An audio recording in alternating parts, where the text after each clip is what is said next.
তার কোরআনের মধ্যে জানাই দিলেন একটা লোক নামাজ পড়তে পড়তে যদি তার দেহ করে ভাঙা করে দেয়, আমার নবীর প্রতি যদি মহব্বত না রাখে, নবীর আদেশের প্রতি, নবীর প্রত্যেকটা কর্মের প্রতি যদি মহব্বত না রাখে, নবীর আহলে বায়াতের প্রতি যদি মহব্বত না রাখে, তাহলে সে কখনোই উম্মতে গণ্য হইতে পারে না।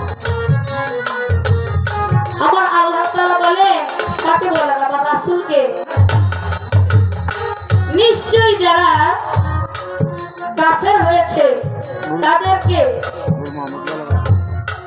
আপনি ভয় প্রদর্শন করান আর না করান, কিছুই আসে যায় না, তারা ঈমান আনবে না। এটা হলো বাকারা 6 নং পৃষ্ঠা। আমাদের এই দুনিয়ার মধ্যে দেখবেন কিছু মানুষ আছে, তারা সবই করে কিন্তু নবী প্রেম তাদের ভিতরে নাই।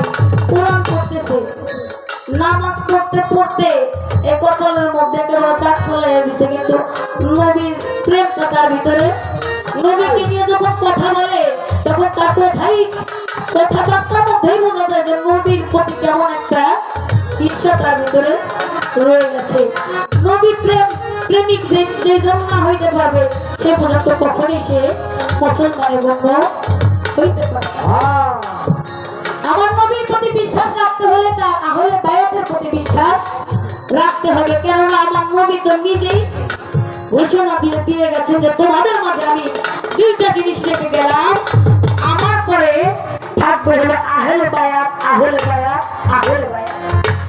এই আহলে বায়াতের কথা 3বার বলে গেছেন এবং তারপরে বলে গেছেন যে তারপরে তোমাদের মাঝে রেখে গেলাম আল কুরআন।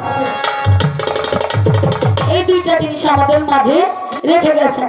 আমরা আল কোরআনকে প্রাধান্য দেই সবাই, কিন্তু আহলে বায়াত যে 3বার বলে গেছে এইটা অনেকজনে বিশ্বাস করতে একটু কষ্ট হয়ে যায়। অনেকে তো অনেক আমল কোথাও বলে। তো আমরা সকলেই যেন নবী প্রেমিক হইতে পারি এবং তার আহলে বায়াতের প্রতি মহব্বত রাখতে পারি। যদি আহলে বায়াতের প্রতি মহব্বত না রাখি, আমার নবী বলতেছে আমি কখনোই তাকে নিজের উম্মত বলে গণ্য করবো না এবং তার মতবাদ চাইতেও নিকৃষ্ট আমার চোখে।